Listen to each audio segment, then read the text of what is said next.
Hey y'all, welcome back to From the Holler. Y'all, I am in here cooking supper tonight. Tonight we're having ham steaks with potato salad, deviled eggs, and baked beans. And I am cutting up potatoes. And I thought, while I was doing this, that we would have a chat, okay? Because this needs to be said. It does. It needs to be said. And I'm just the girl to say it. Working on my eggs now. Y'all, you don't even know the number of times that I wished over the years that I had somebody that I could pick up the phone and talk to, or go to their house and talk to face, that understood what I was going through. None of my other friends, okay, at the time, none of my other friends were having to deal with this, were having to deal with addiction or anything like that. And if they did, they never said anything. Most of them are long gone. I think I'm down to 2 friends, okay, because of all this. But there were times where it was literally just me and the Lord, okay? And I would cry, and I would walk the house, and I would scream, and I would beg and plead and all the things, and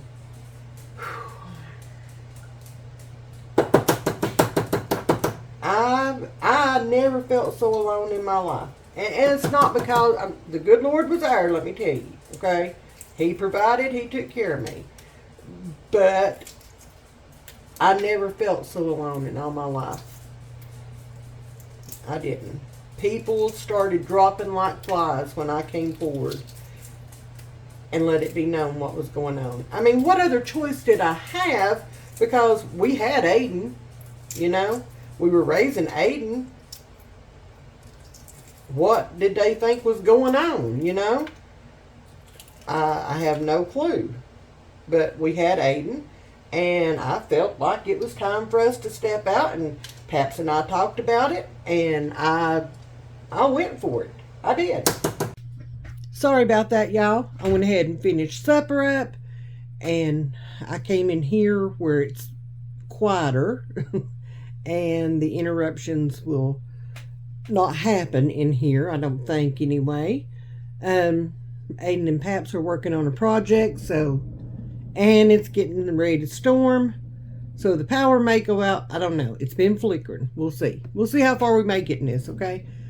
But what I was saying is, why? Why do we, as parents of addicts, why do we have to feel the loneliness, okay? Because to me, anyway, this is my opinion, okay? And you know what they say about opinions, but this is my opinion. The loneliness leads to more of the fear and the sadness and the anger. I mean, it's a vicious cycle, okay? To the point to where we feel, again, speaking for myself, paralyzed, okay? And it is an atrocious feeling. During my time before I told my story, I'm gonna be honest with y'all.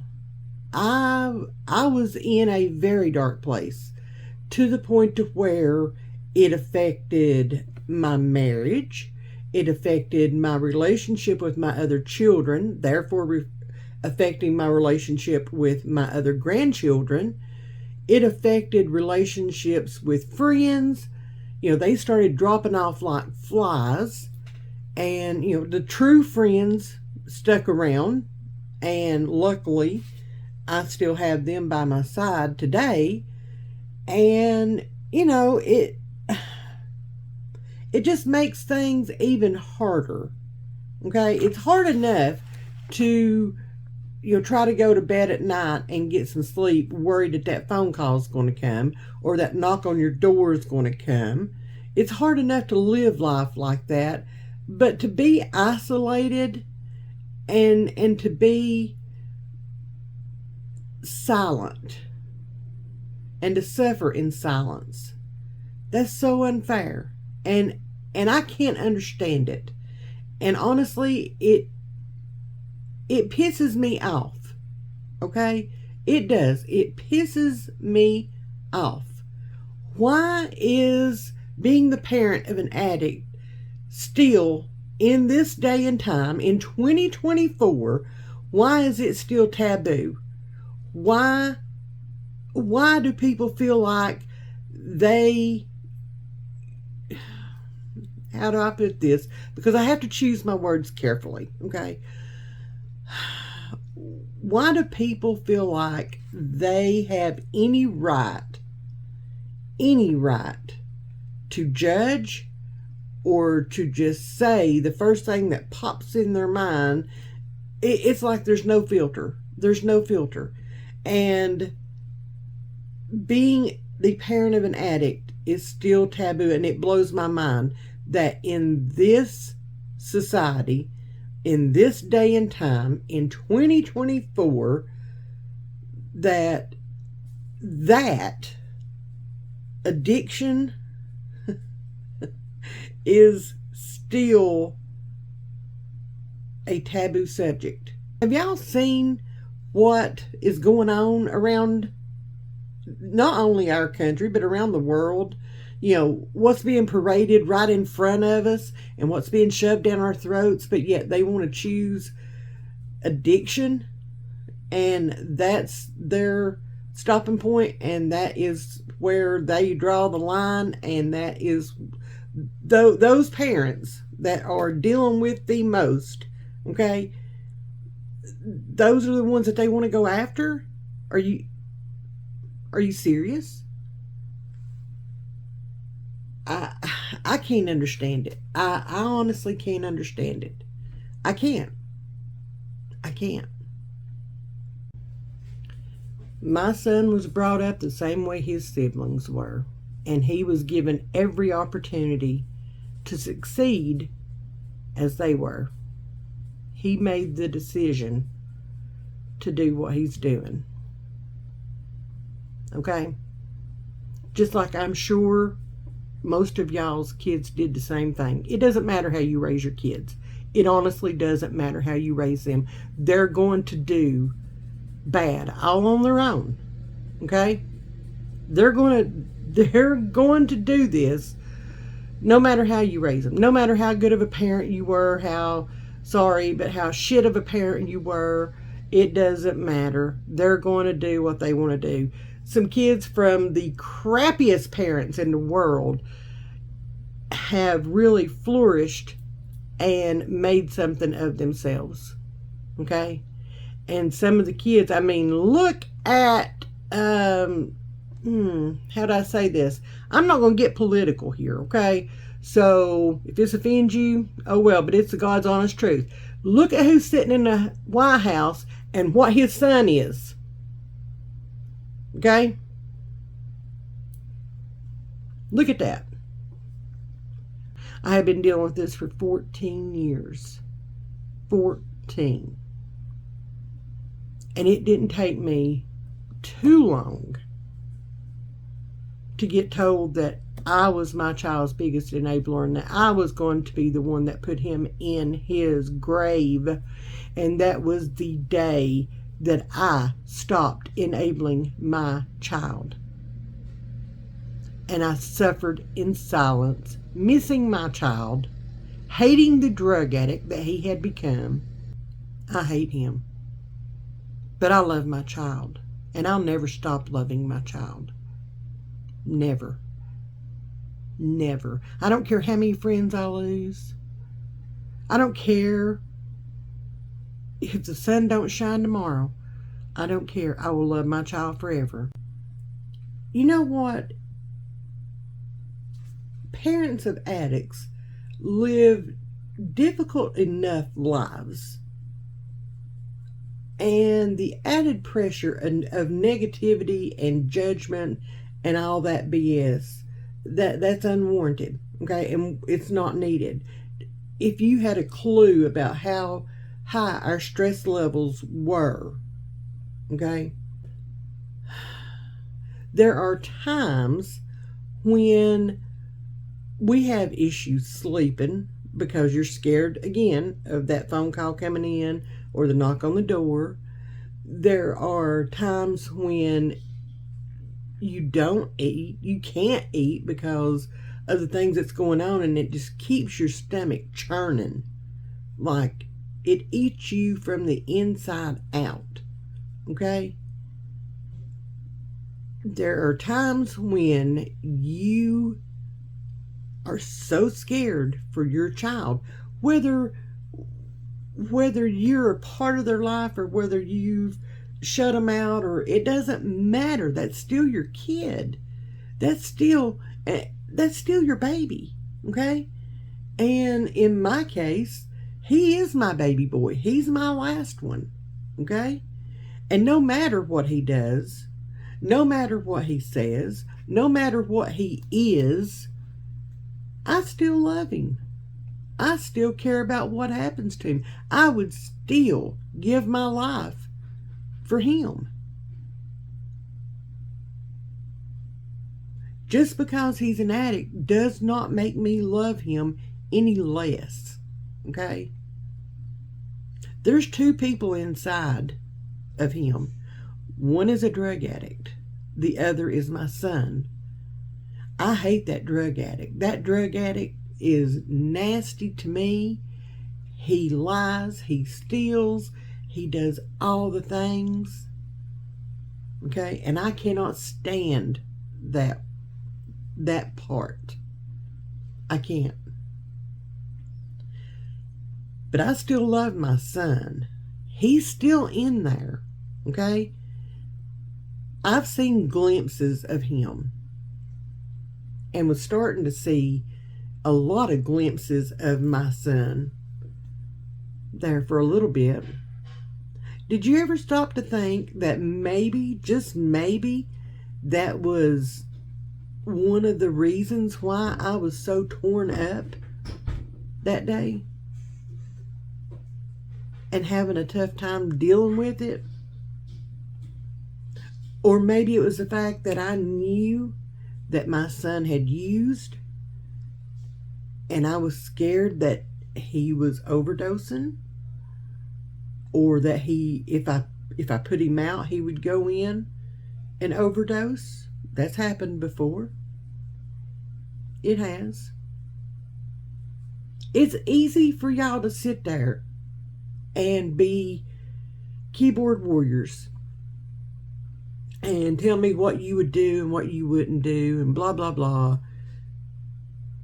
And unless you've ever been in that situation, you don't know what you would do. You don't. You honestly, you don't. Okay? There are a million different ways, and trust me, I have went down every avenue of those million different ways all weekend long, of the things that I could have done different, of the ways that I wished things would have went, of different things that I could have said, that I could have done, that I could have blah, blah, blah. And then you realize that's mom guilt, okay? He's 30 years old. He's been at this for 14 years, okay? I guess what I'm saying, y'all, is that there is no reason why a mama or a daddy should ever feel alone in this situation, in this world of addiction, okay? This tornado of addiction that we're in with our kids. We should never feel alone. I know how that feels. I know how it feels to be, vilified and to be talked to and talked down to like you're nothing. it is truly, I feel, one of the biggest epidemics that is in this world today.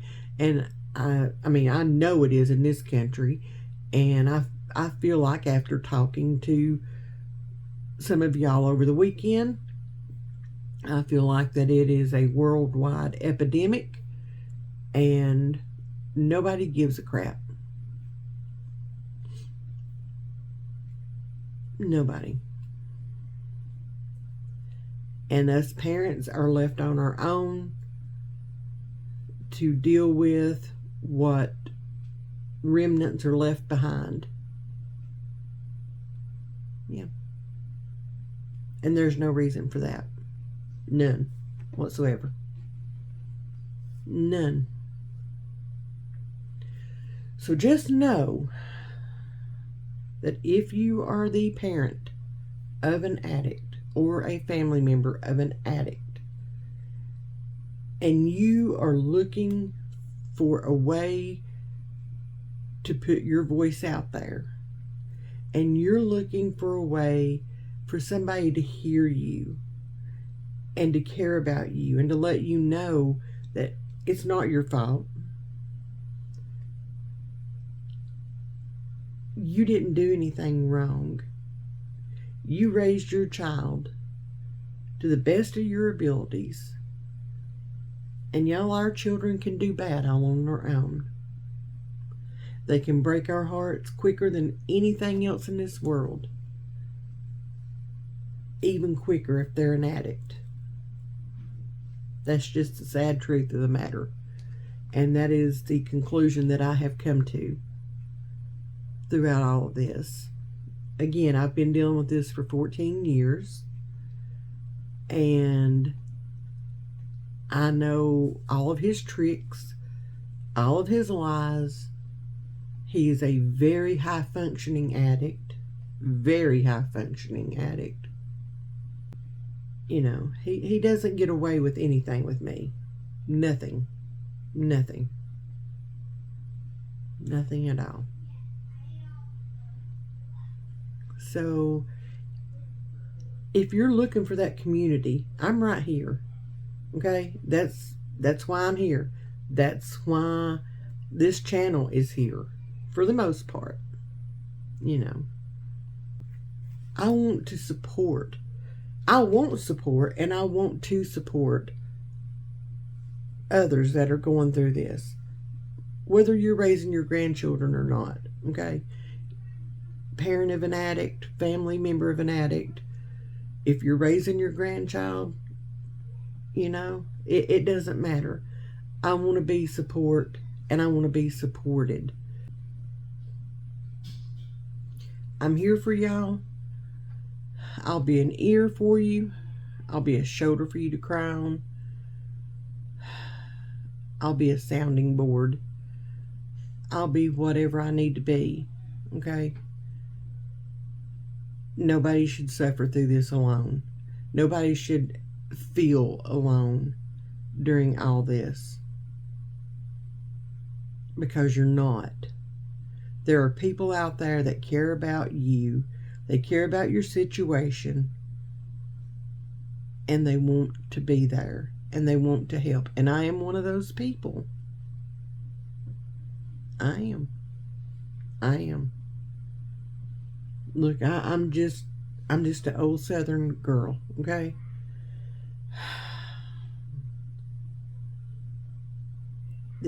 My son's addiction has probably taken years off my life. The isolation, the fear, the sadness, the anger, the hurt, the want to lash out and just make somebody else hurt as bad as I do. Okay? I did that for a long time. Paps and I both did. We both did. We couldn't get on the same page as far as, you know, what our stance was going to be to our son. And that had some negative effects. Okay? and the fact that I struggled heavily with the loneliness and the depression and all the things, that didn't help matters in either. Anyway, I hope this video makes sense. I hope that you get something out of it. I hope that you understand where I'm coming from. And I hope that we can continue to grow this community, and that we can continue to be there for each other and be shoulders to lean on, or to cry on, or whatever it is that we need at that point in time. Okay? So, anyway, thank y'all for watching. Thank y'all for being here. Y'all